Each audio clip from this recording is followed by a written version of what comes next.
Ako po si kapatid na Victor Neri, dating Katoliko. Oh, kailangan mo mangkumpisal. Bakit? Sino yan? Akala ko ba humans are humans, God is God? Eh, ang pare, sabi ko, hindi ba tao, ang pare tao? Oo. Eh, ba't ko sasabihin yung mga kasalanan ko sa kanya? Hindi, eh, yan yung tamang gawin. Gawin mo lang. Ako, kumpisal sa pare. Kanino kumukumpisal? Yung pare. Sa Diyos. Eh, ba't di na lang ako dumiretso sa Diyos? Sabi ko, hindi. Ang akala ni Victor Neri, isang kilalang artista, na yung pari ay diretso na lang sa Diyos mangungumpisal, hindi na dadaan sa pari. Hindi niya alam, kahit Santo Papa mangungumpisal sa pari, ang pari mangungumpisal sa kapwa pare. Ang practice ba ng mga pari ngayon ay practice ng mga pari noon?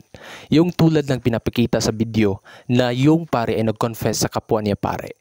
Pero mga kapatid, hindi yan ang ginagawa ng mga pari noon. Kung titingnan natin sa banal na aklat, ang pari noon sa Leviticus chapter 3 verse 2, they just simply bring the blood going to the temple, inside of the temple. Sabi dito sa 3:2, and he shall lay his hand upon the head of his offering and kill it at the door of the tabernacle of the congregation, and Aaron's sons, the priest, shall sprinkle the blood upon the altar round about. So, ang trabaho ng mga priest is they just simply carry the blood, no, pupunta doon sa altar. Yun ang trabaho nila, i-sprinkle na yan sa loob ng sanctuary, sa temple. I-sprinkle nila yan doon sa curtain sa loob, sa between the holy place and the most holy place. Pero kung titingnan natin mga kapatid, yung nagkasala doon, hindi sila mag-confess ng kanilang kasalanan doon sa pari, kundi ilay nila yung hands doon sa animal. So yung sin nila matransfer doon sa blood, kaya yung blood makarry doon sa temple. So iba yung practice sa ngayon mga kapatid. Ito bang ginagawa nila ngayon? Ito ba yung biblical na yung sa mga pari noon? Hindi mga kapatid. At saka kung titingnan natin, wala nang trabaho ang priest sa ngayon kasi meron na tayong high priest.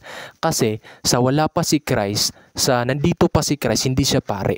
Naging pari lang siya nung pumunta na siya sa heaven. No? Naging pari lang siya nung pumunta na siya sa heaven. Titingnan natin ang banal na aklat. Sa Hebrews chapter 8, mga kapatid, verse 4. Sabi dito, for if he were on earth, he should not be a priest, seeing that there are priests that offer gifts according to the law. So si Christ mga kapatid, siya ang tinutukoy dito. Hindi pa siya pare habang may mga pare. So kung titingnan mo rin ang Hebrews chapter 7, by the law, so dynasty kasi yun, lahat ng mga Levites, sila dun kukuha ng pare, dun kukuha ng high priest, no, sa Levites. So si Christ ay hindi isang Libeta. Siya ay isang kay Judah, no? Descendant ni Judah. So sa kaniyang human nature. So mga kapatid, hindi pa siya pare.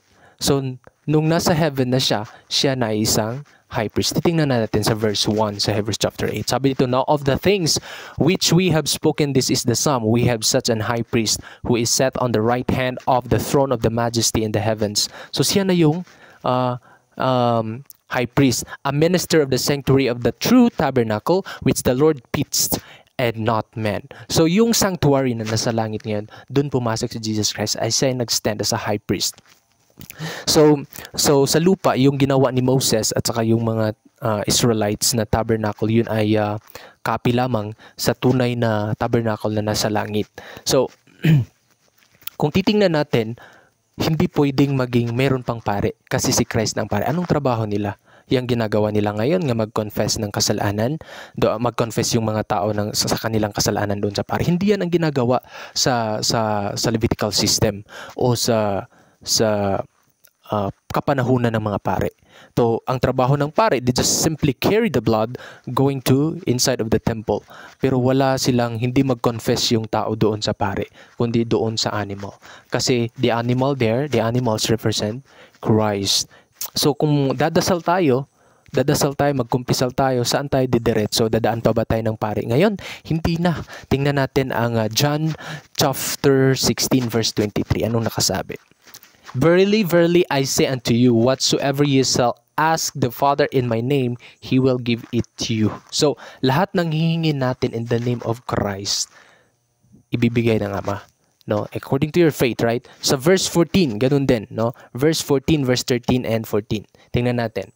And whatsoever ye shall ask in my name, that will I do, the Father may be glorified in the Son. Verse 14, if you shall ask anything in my name, I will do it. So lahat ng hihingin natin in the name of Christ, ma-forgive tayo, lahat ng kailangan natin, especially for the glory of the Father. So ibibigay yan ng anak, mga kapatid. Ibibigay yan ng Ama. So hindi na tayo dadaan sa pare para magkumpisal ng ating kasalanan kasi He is faithful and just to forgive our sins according sa 1 John chapter 1 verse 9. Talagang tatanggapin ng Ama ang ating kasalanan. At walang mababasa sa banal na aklat na kailangan dadaan pa tayo ng pare. That is a tradition of men lang yan, mga kapatid. So check and balance, kayo na po yung magbalanse sa ating pinag-usapan ngayon upang kayo po'y makakita. Tingnan nyo po yung mga banal na aklat. Deuteronomy 29:29. So ano lang yung ipinahayag, ano lang yung ipinakita sa banal na aklat, yun lang ang susundin natin. Hindi tayo susunod kinunuman, kundi kahit yung mga ministers, kung may mali, kailangan tatanggapin din tayo ng nagkamali tayo kung ito ay hindi nakabase sa banal na aklat. Maraming salamat po. Check and balance. God bless.